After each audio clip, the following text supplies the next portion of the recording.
Señor Presidente, Mr. President, I wish to begin these words sending fraternal greetings to the people of Mexico, especially to the relatives and friends of the victims of the dreadful earthquake that struck this kindred country yesterday. I also wish to say to the families of the victims and all of those affected by the hurricanes, which caused enormous damage in the region and irreparable losses in some cases, how sorry we are. These recent catastrophes generated by more frequent and violent hurricanes than usual, to a great degree because of warming of the oceans, recall that we are in a key moment of humanity's history, a turning point, which will affect our lives and the lives of our grandchildren and great-grandchildren. Even though the challenges we face today are different than those which gave rise to this organization 72 years ago, they are just as relevant and determining as those which the post-war generation faced. On the one hand, the idea of development that predominated until now was shaken by the implacable reality of climate change. Either we can close our eyes and deny the reality that will have increasingly devastating and intense effects, or we can take responsibility. And this involves, beyond reducing CO2 emissions, that we must dare to change our productive models and rethink the kind of growth we should encourage. On the other hand, at times when never before democracy is present in many countries, we see that institutions with questionable legitimacy because of corruption, inequality, and inefficiency in responding to the most urgent needs of citizens meet with the impatient of those citizens. Ultimately, on an international scene marked by uncertainty, we need another definition. Either we allow each state to impose itself and gain the most from its position, or we actively work for common stability and peace by reinforcing the multilateral and cooperation instruments. The fact that we are here today in this room where so many people have passed through to call for the strength of peaceful work together, we have to look at the risks we face and take individual and collective tasks in hand.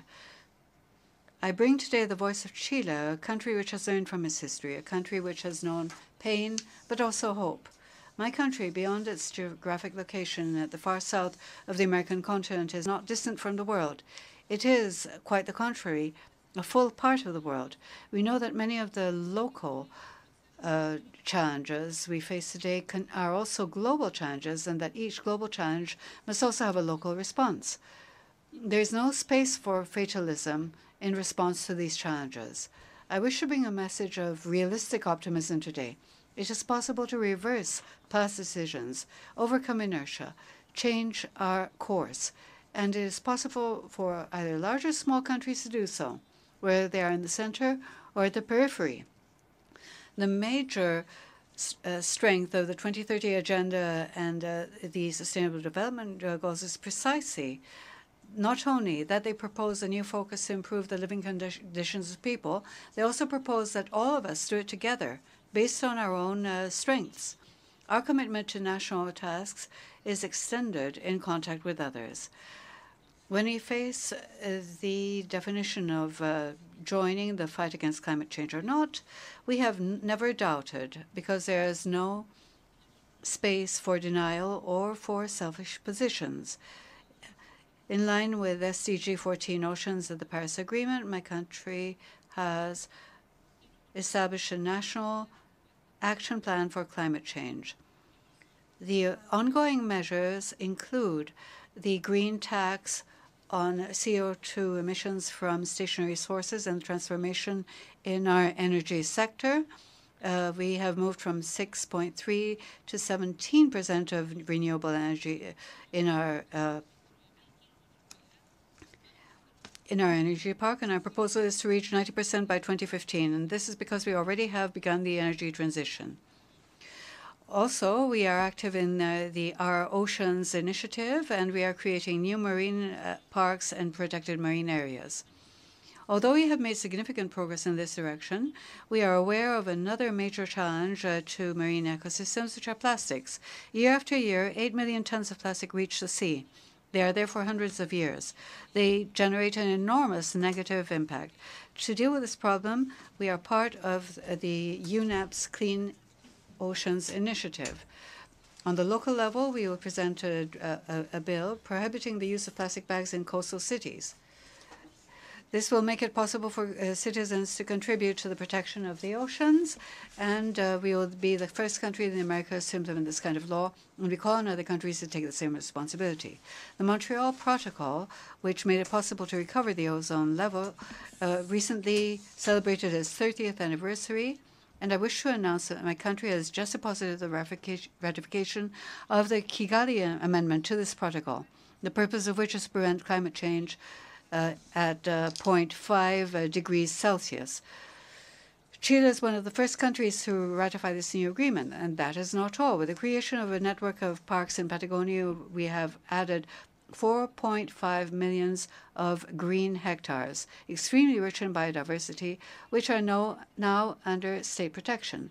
This shows that it is possible to make progress when there is a political will, when the public and private world put their efforts together, because sustainable development is not an impossible dream to finance. It is the best path for economic activity to project over time. But as I said when I began my remarks, this is not the only point where we have to work. We also have major challenges when it comes to democracy and inclusion.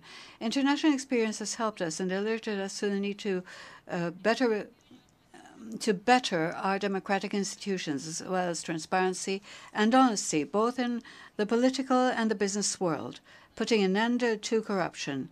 In this vein, we have undertaken a profound change of the electoral system we inherited from the dictatorship. We are making it more proportionate and inclusive, and we guarantee a minimum quota of 40% for women candidates. Together with this, we changed the standards regulating the financing of election campaigns and political parties so that money will not define the result of elections.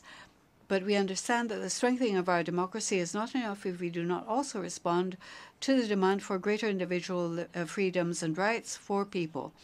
This is why we have made decisive progress in extending these rights and freedoms, amongst others with the Agreement for Civil Unions, which makes it possible to formalize unions between peoples of the same sex, and decriminalizing abortion in extreme cases such as endangering the life of the mother, unviable fetuses, or a rape.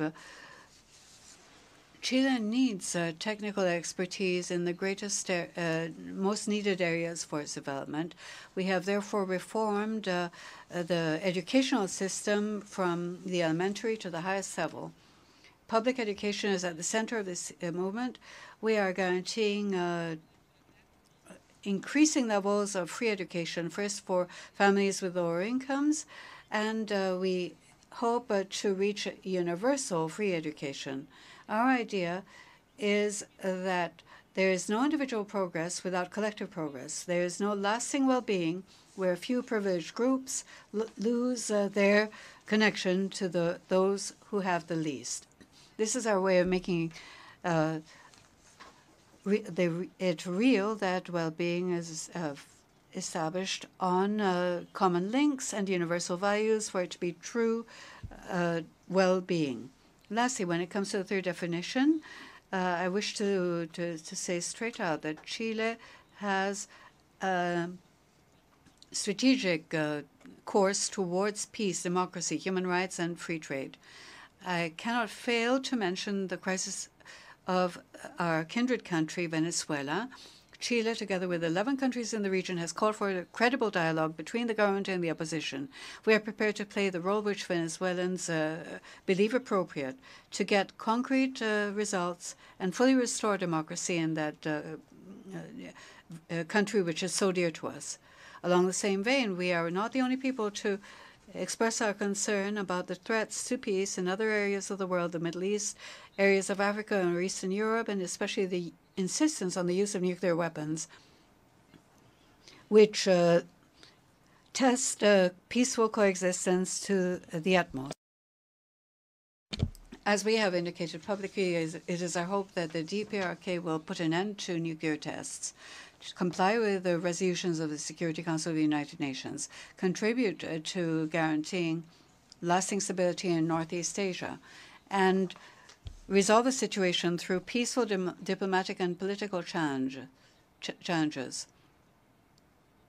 It is in this framework, we have actively participated in the negotiations for the CTBT, which we signed today. It is a historic fact which creates a standard and the basis for future negotiations to make it possible to completely eliminate nuclear weapons in a verifiable, irreversible manner. Together with this, I think we should point out our pride and satisfaction for having participated for 13 years with more than 12,000 men and women in the troop and police contingents of MINUSA in Haiti. As part of our policy for cooperation for development, Haiti has been made a priority partner, like the Caribbean and Central America, in programs to improve the institutionality, security, enterprise, and training of professionals. I also wish to highlight the participation of Chilean observers in the peace process in Colombia, who are putting an end to the first special political mission and transitioning to the second one. And Chile already has participated as guarantor in the talks of the Colombian government with the ELN. But we do not only believe in the peaceful resolution of conflicts and disputes, we also believe in the enormous opportunities which are opened by trade. We have worked intensely with our bilateral links and as part of the Pacific Alliance to create what we call convergence from diversity. Latin American countries should come together based on what we agree upon, not stressing our differences. When it comes to international coexistence, we have affirmed and continue to reaffirm our commitment to multilateralism and the existence of rules which guarantee fair treatment for each country. Mr. President, like other middle-income countries, Chile is facing major challenges in the short and medium term, and this is why we give so much value to the multidimensional view of development, which is part of the 2030 Agenda and the 17 SDGs, since it recognizes the differences between countries and the gaps in development, which are hidden when the only measurement of development is per capita income. But it seems that we are facing a contradiction. Middle-income countries, including very many small island states and developing states in the Caribbean, are being graded by the OECD Development Assistance Committee only because they have too high per capita income. Where is the multidimensional criterion of the 2030 Agenda? Faced with this situation, Chile, together with countries in the region, has raised its voice and asked that a dialogue begin about the incorporation of multidimensional criteria to define development. Together with Jamaica, we are launching a new initiative, the Resilient 20, seeking to create an alliance to promote resilience in vulnerable countries which are vulnerable to natural disasters, focused on middle-income countries but not limited to them. And faced with the challenges which governance presents for the international community, I reaffirm the value of this assembly and this organization. This is why we are supporting the changes put forward by Secretary General Antonio Guterres in the area of management of the Secretariat, which will make it possible to take decisions in key areas faster, both in terms of policy and administration, and promote confidence between member states and the organization. We've also supported the adjustments to the process of selection and appointment by the Secretary General to make it more transparent and inclusive of all member states. We are still awaiting the long-awaited reforms of the Security Council for it to be more democratic and adapted to today's realities. Mr. President, from the South, the view of the world is different. When we still see vast sectors of our countries without access to the most basic public goods, when there is hunger and segregation, precarious work, and enormous inequality, there is only one conclusion we can reach. A lot remains to be done for the agenda of solidarity, to overcome the agenda of selfishness and laziness. Some of these challenges are not exclusive to emerging countries. Chile has made major progress in several areas. We have reached standards which bring us close to developed countries, and we are proud of those achievements. But many countries in Latin America, Africa, and Asia are facing stories of pain and frustration. We share with them a story of effort and hope, which brings us together in the present and the future. Because we have known scarcity, we know what it is to fight to get out of underdevelopment, as well as the fear of falling back into it.